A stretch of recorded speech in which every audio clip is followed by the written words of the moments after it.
Mobile hack বর্তমানে technology যেমন update হয়ে গেছে তার থেকেও কিন্তু বেশি আপডেট হয়ে গেছে হ্যাকাররা আপনার মোবাইল এমন ভাবে হ্যাক করবে আপনারা বুঝতেই পারবেন না যে আপনার মোবাইলটি হ্যাক হয়ে গেছে। এজন্যই আপনাকে সতর্ক থাকা উচিত। এবং আজকের ভিডিওতে আমি মোট 2টি টিপস শেয়ার করব যেই দুটির মাধ্যমে আপনারা দেখতে পারবেন আপনার ফোনটি হ্যাক হয়েছে নাকি সুরক্ষিত আছে। তো চলুন আমরা মেইন টপিকে চলে যাই।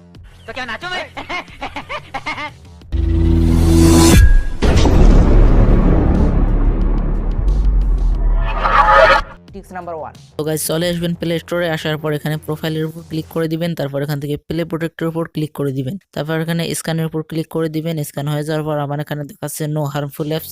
এখানে যদি কোনো ভাইরাস পাওয়া যায় তাহলে আপনাদের এখানে 1 হার্মফুল অ্যাপস বা 2 হার্মফুল অ্যাপস এভাবে যতগুলো ভাইরাস আছে সবগুলো শো করবে। এখানে ক্লিক করে আপনারা ডিলিট করে দিতে পারেন।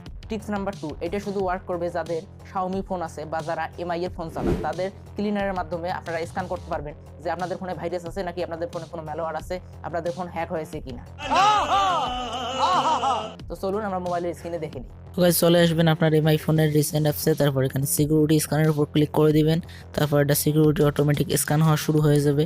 তারপর এখানে দেখা যাবে আপনার ফোনে ভাইরাস বা আপনার ফোনটি হ্যাক হয়েছে কিনা। তো আমার ফোনটি রুট করা অলরেডি রিস্ক ধরে নিয়েছে। তারপর এটা 100% হওয়ার পর দেখা যাক কি দেখায়। তো 100% হয়ে যাওয়ার পর এখানে দেখাচ্ছে ফোনটি রুট করার জন্য সিস্টেম রিস্ক দেখাচ্ছে। তো আমি এটাকে আনরুট করব না, এটাকে ফিক্সও করব না। তো এই অবস্থায় থাক। শাবাশ বেটা। সো গাইস এতক্ষণ তো দেখছেন কিভাবে আপনারা আপনাদের ফোনের ভাইরাস শনাক্ত করবেন এবং ডিলিট করবেন।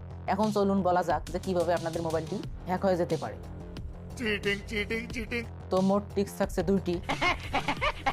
এক নম্বরে যেটি সেটা হচ্ছে যে আপনি কোনো ফেসবুক বা ইনস্টাগ্রাম স্ক্রলিং করতেছেন, তখনই আপনার সামনে একটি অফার আসলো যে এই লিঙ্কে ক্লিক করে অ্যাকাউন্ট খুললেই পাচ্ছেন 200 টাকা বা 100 টাকা। এরকম লিঙ্কে ক্লিক করে অ্যাকাউন্ট খুললেন মানেই হয় আপনার বিকাশ অ্যাকাউন্ট হ্যাক হয়ে গেল,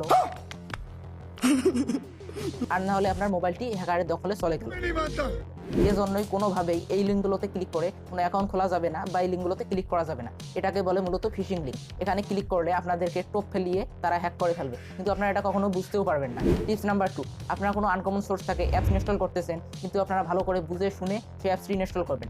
আসলে আপনারা কি এটা অ্যাপস ইনস্টল করলেন নাকি আপনাদের ফোনে এটা ভাইরাস ইনস্টল করলেন। আসলে এরকম অ্যাপস যেরকম আনকমন সোর্স থেকে যারা অ্যাপস ইনস্টল করে তারা অবশ্যই কিন্তু বুঝে না যে তারা এটা কি ইনস্টল করলো, এবং এটার মাধ্যমে কিন্তু ফোনের ডকুমেন্ট এবং ফটো সব কিছুর অ্যাক্সেস নেওয়া যায়।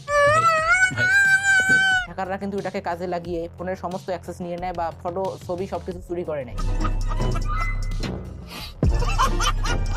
এজন্যই আমাদেরকে অনেক সতর্ক হওয়া উচিত। তো এতক্ষণ তো দেখলেন কিভাবে একটি মোবাইল হ্যাক হয় এবং কিভাবে হ্যাক থেকে বাঁচবেন এবং ভাইরাস শনাক্ত করবেন। তো গাইজ সব মিলিয়ে ভিডিওটি এ পর্যন্তই ছিল।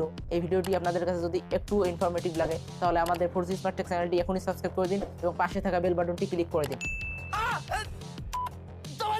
তাহলে আপনি এরকম ইনফরমেটিভ ভিডিও এবং টিপস অ্যান্ড ট্রিক্স সমস্ত কিছু সবার আগে পেয়ে যাবেন। তো দেখা হচ্ছে পরবর্তী কোনো ভিডিওতে। ততক্ষণ পর্যন্ত সকলেই ভালো থাকবেন, সুস্থ থাকবেন। ধন্যবাদ। Tata, good bye, Gaya.